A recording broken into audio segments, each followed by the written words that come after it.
Transforming your life is a very powerful and exciting thing to undertake. Think about this word transform. Break it down into two words, if you will. The second word is form.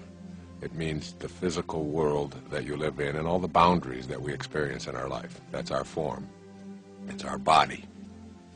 And then trans, which is a prefix that is put in front of our form.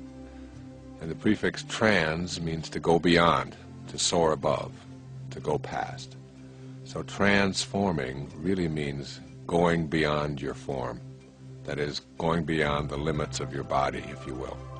I am presenting 101 specific ideas that you can use each and every day to transform or go beyond your form, your life. And transforming your life is not something that is a very involved and difficult process. It can be done in any given moment in your life. And as you listen, there are many ways that you can use it. You might want to just listen to one thought each day and let it sink in and meditate on it over and over again in the morning.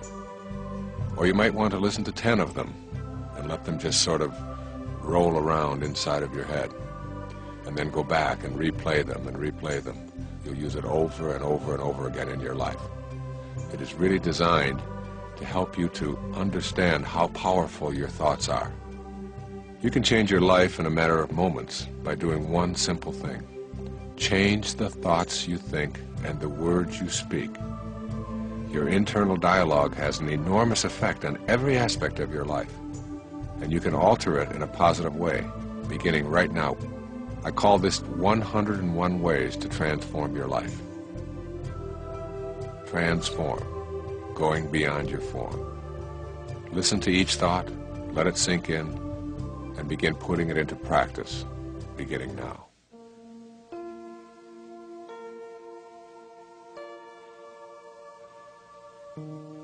Number 1, know in your heart that there is an invisible intelligence in everything. And you have the power to make contact with this divine intelligence and create a life of bliss. There is something divine that rolls through all things. You can't get a hold of it? A little seedling has treeness in it when it is put into the ground. You can't see treeness, you can't see the tree, yet you know it is in there. And same with you. You have greatness, you have an energy that is so powerful, and it flows through you and in everything that you come into contact with. Know it, begin to trust it, and you'll find yourself experiencing transformation in your life. Number 2, this is your sacred quest. The doorway to higher levels of awareness in your life opens inward. And most of us spend our lives facing the wrong way, looking outside of ourselves for the solutions to our problems. Where inward, in that silent, quiet, empty space within, is where the universal intelligence lies. It is where your essence as a human being is. Begin to look inward rather than outward each day. Number 3, become aware that there are no accidents in our intelligent universe. Realize that everything that shows up in your life has something to teach you. Appreciate everyone and everything in your life. You need to begin looking inward at who you are and why you are here, instead of outward at the physical world or anything in it. Make this a day of appreciation, a day of being in awe and bewilderment of everything that you come into contact with. Appreciate your liver. Appreciate your eyes, appreciate your legs, appreciate your mind, and everything that you come into contact with. Instead of judging it, just appreciate it.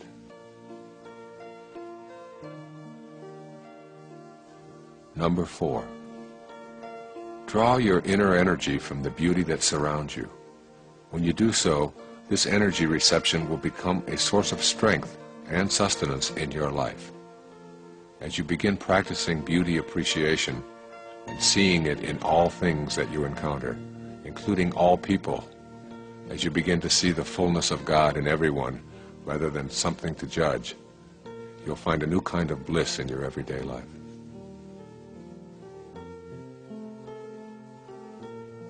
Number 5, be peaceful. Experience silence, meditate, and really listen to God. The result will be that you will find the solution to each and every one of your problems, whether it be related to relationships or finances, health or self-image, all within yourself. The peace and the quiet and the solitude all come from an understanding that God's one and only voice is silence, as Herman Melville reminded us. And if you can just be, even for one moment today, just peaceful and just go within, you're going to find a bliss that you perhaps didn't ever know before. Number 6, forgive yourself for your transgressions. See that mistakes are lessons for you to transcend. Release yourself from the tyranny of self-recrimination. Make the decision to be free. Everything that's ever happened to you in your life has happened for a reason. And when you are filled with an absence of self-forgiveness and you're full of recriminations about what you did or shouldn't have done, or what you should have done, all of these kinds of things are really a message that you're sending to the universe saying, God's plan doesn't work and mine does. That's really an insidious thing to say. Everything that you've done or experienced is over, and you had something to learn from it. So forgive yourself and move on with your life. Number 7, write down this ancient truth and reread it on a daily basis. When you seek happiness for yourself, it will always elude you. When you seek happiness for others, you will find it yourself. Number 8, attempt to remove all enemies from your thoughts. The same intelligence that flows through you flows through all human beings. When you know that you are connected to all, you cannot fathom striking out at others, let alone feeling hatred for them. Or another way of saying this is, on a round planet, there's no choosing up sides. We all are here for a reason. We all have the same divine energy flowing through us. And when we stop thinking of ourselves as separate from everyone else, we begin to see and experience the love that we are here for in the first place. In my opinion, God doesn't want us to love God. God wants us to learn to love each other. That's what it means to be a holy being, to not have enemies and to love each other. That's truly what loving God is about. Number 9, release everything that you have been told is impossible or unrealistic, and allow yourself the freedom to make your own contract with God about what is possible for you. Examine all of the doubts that you have about miracles and miracle workers, and replace the doubt with openness. Be open and release everything that you hate.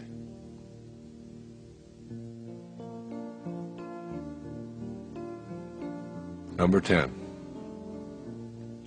keep in mind that grievances bring turmoil, while communication brings peace. If you are angry at someone in your life, work at communicating with that person about your aggrieved feelings, no matter how difficult it may be. One of the things that really destroys relationships is the unwillingness to talk or be open about the things that are difficult for us to talk about. So even if it's something that you feel inside you can't do, just push aside that impossibility and say to yourself, I'm going to talk to my spouse or my lover or my daughter or my mother about these things. And the talking is a way of releasing the energy that is built up that creates all of the turmoil that we live with that destroys relationships.